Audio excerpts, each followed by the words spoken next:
What is going on YouTube? This is the second installment of my series where I'm covering the class kind of changes that Battle.net or Blizzard are dropping this week straight after BlizzCon, and continuing that hype train. So if you haven't checked out the first one I did, it was on the Hunter.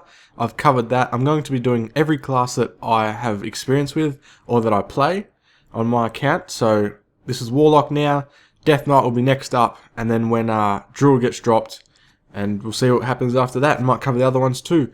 But right now we're going to jump into Warlocks. And I'm just going to summarize the whole post to save you all the reading, so you can put this in the background. As well as on the screen, I will show you like what the artifact weapons are of the class for that particular video. As well as any other cool information I can find, such as what will be happening for that class at, say, their class hall. But anyway, we're going to jump into this big post that Blizzard have. It's the longest kind of going on about what Warlocks are meant to be.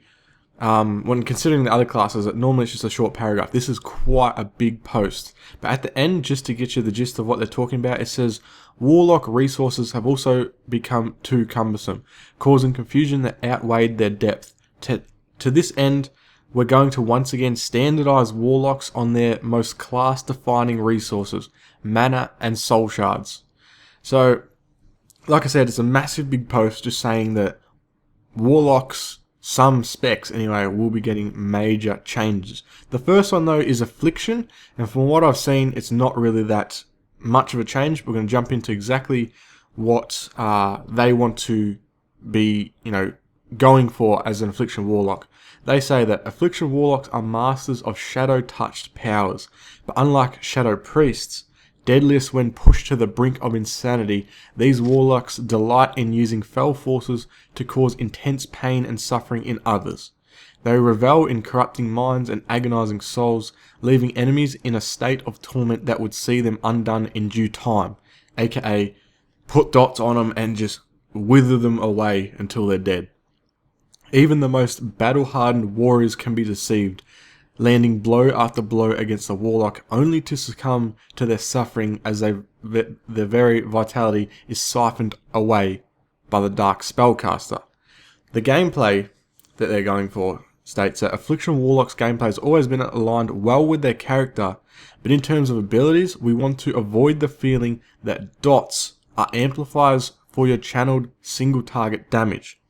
Applying spells that do damage over time is very core to Affliction, so we want to reinforce these spells as the primary source of damage, with other filler spells feeling more secondary, which is kind of interesting because they have the right idea how Affliction has been playing. It's kind of like build up dots, have all your dots on them, and then when you're ready for burst, pop all your like burst macros and your Dark Soul, and then just do the most amount of damage possible with Malefic Grasp or whatever that thing was. But what they're trying to say is they don't want the dots to be fillers. The dots are going to be main with other things, such as I believe they're pushing Drained Soul to be the filler in this particular scenario.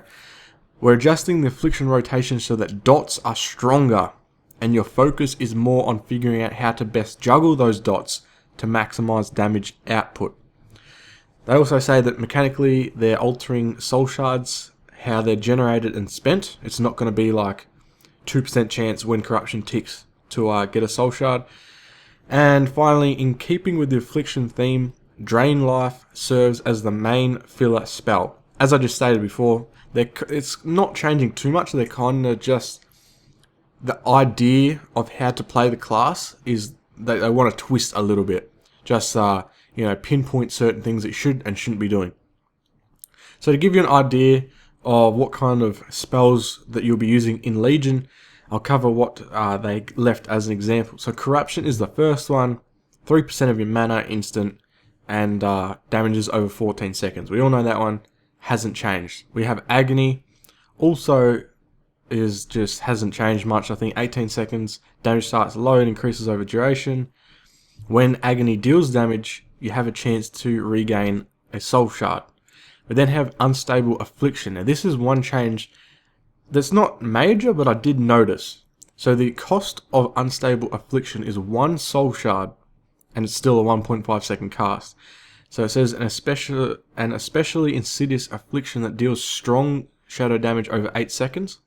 If the target dies, the soul shard will be refunded, and if unstable affliction is dispelled, the dispeller suffers strong shadow damage and is silenced for 4 seconds. So that was always a nasty thing. No one ever wanted to take the dot off. But yeah, the one change there, you cost a soul shard to put it on, which is interesting. We then have Drain Life, 3% mana, channeled, drains life of 6 seconds. Doesn't look like much has changed there, except for maybe this line. Drain Life's target is increased by 50% for each of your corruption, agony, and unstable affliction effects on the target. So Drain Life is heavily going to be the ability to use with that one once all your dots are up, aka the filler spell. We then have the Mastery, Potent Afflictions. It increases the damage of agony, corruption, and unstable affliction by 62.5% with Mastery from typical gear in brackets. So that's kind of the example abilities that they gave us, and nothing really has changed there. The only thing I can see is that they're just trying to change what you focus on. It's pretty much going to be mainly the dots, and in between some Drain Life, which can help because one, you'll be healing yourself, and it'll probably make the class even more tanky than ever before. We'll have to see how that turns out, or it may make them, if these dots are ticking harder, maybe it'll make them, you know, even more deadly when it comes to damage. They also state that additionally, to provide a glimpse at how some talents may build upon this, here's an example of an affliction-specific talent. It's called Contagion. It's passive, and it says that after you cast Unstable Affliction, you can cast a second one for free within 3 seconds. So that's going to give you no soul shard cost, and if you get it off, you're going to be spreading, Unstable Afflictions, which is one of your nastiest dots, to all of, the arena people, or if you can get one, spread one to every person in a BG, like in a certain spot, that'll be pretty nasty. That pretty much wraps up the Affliction spec. And now we're going to move into Demonology. Now, I know this one for a fact. I haven't actually read into this before this video, but this has changed a lot. So, for their paragraph explaining what they want with Demonology. By their very nature, demons are leeches on the living universe, but the Demonologist has mastered harnessing the power of these malefic beings on the field of battle. Warlocks harvest the souls of their defeated enemies. Those specialized in the ways of Demonology use this life essence to tap into the void, pulling all manner of abomination from the chaos of the twisting nether. While such a practice is often considered by outsiders to be wicked and reckless, the Demonologist maintains absolute control over the summoned creatures. These malignant entities are fully beholden to and empowered by the will of the Warlock. So the gameplay kind of idea they're going for, they also left a paragraph for that. While all Warlocks maintain the power to summon demons, Demonology is distinguished by the ability to call forth waves of demons to overwhelm the opposition, and also to further empower the demons they summon. Over the years, we strayed too far away from this design, to the extent that Demonology gameplay was defined more by the Warlock becoming a demon himself. Legion provides a fitting opportunity for us to realign the spec around its core function of mastering control of demons, not transferring into them.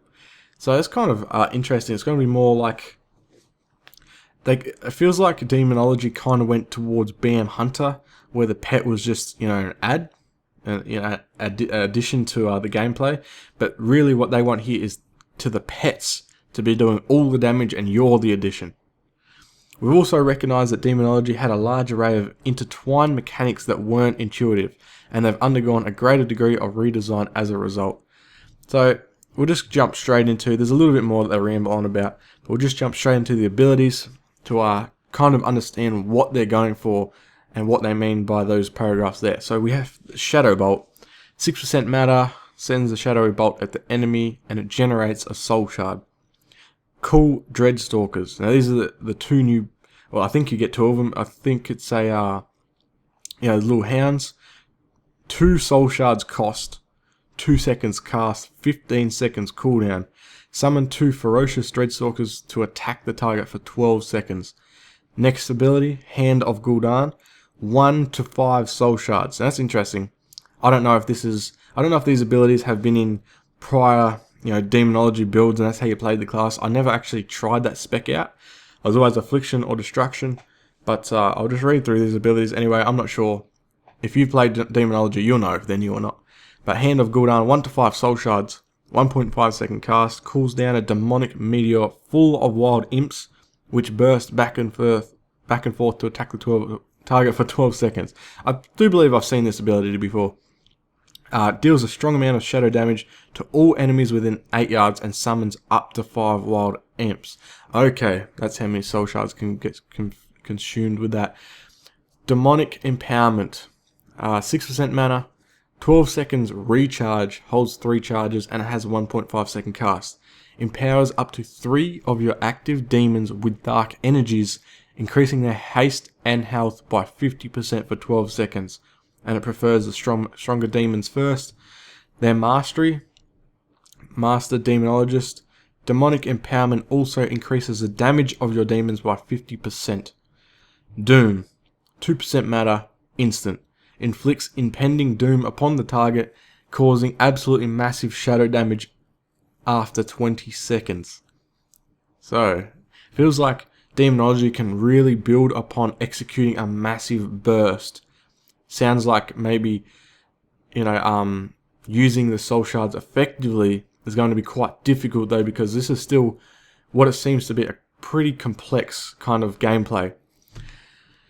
And then we have the last ability that they've left for us is Demon Wrath. 2.5 seconds mana per second channeled. Your demons crackle with demonic energy. Every 1 second, all enemies within 10 yards of any demons take minor shadow damage. Each time Demon Wrath deals damage, it has a 15% chance to generate a soul shard, may be channeled while moving. So that would be like your filler ability. And for their demonology specific talent example, we have Implosion. It's 6% mana and instant. It causes all of your wild imps to be violently yanked toward the target and then explode, dealing moderate shadow damage to all enemies near them. Again, using that around your burst kind of setup, gonna just add to the damage that they can put out. So that wraps up the 2 specs. We then have Destruction that's left, and for what I've heard, these haven't changed too much. So we'll just jump straight into, I'll skip what they want to do with Destruction, because we all kind of feel like there's a little paragraph here, a little sentence. Warlocks who command the power of Destruction favor incantations of pure chaos and aggression. So the gameplay state that they talk about here, Destruction mechanics are in a solid place overall and are already a good match thematically. So we're taking the opportunity in Legion to provide additional polish on existing gameplay. While resource mechanic functionality isn't being drastically overhauled, we've changed Burning Embers back to Soul Shards. Not only does this return consistency across all Warlocks, it also re-establishes the Soul Shard as the iconic source of Warlock power. Here's examples of abilities they gave us. We have Incinerate, we still have Immolate. Nothing's Immolate. Critical strikes have a 30% chance to generate a Soul Shard. Conflagrate triggers an explosion on fire on the target and generating a Soul Shard. Okay. Also causes Backdraft, reducing the cast times of Incinerate and Chaos Bolt by 30% for 5 seconds. I believe that is something that they took out with WAD. So if that's back in, could be pretty cool. I remember when I used to play Destruction, having that Backdraft proc. So that'd be cool. Chaos Bolt costs 2 Soul Shards this time. 2.5 second cast. And we all know what the Chaos Bolt does, so I don't have to tell you about that. Then we have Havoc, mark a target, and it hits them, costs 8% mana. The Mastery of the class. Chaotic Energies. Your destruction spells deal up to 40% additional damage randomly.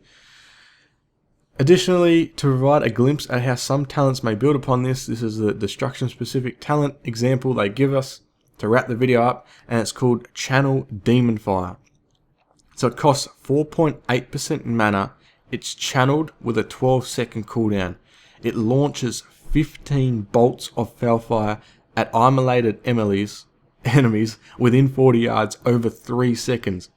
Each bolt deals moderate fire damage.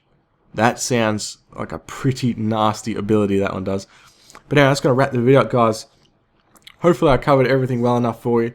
And make sure that you, I mean, we're at the end, I should have told you at the start. But in the video, you know, pay attention. Some of the things that I may have not talked about, I may put in the slides showing you, you know, like I said, artifact weapon, class holds, things like that.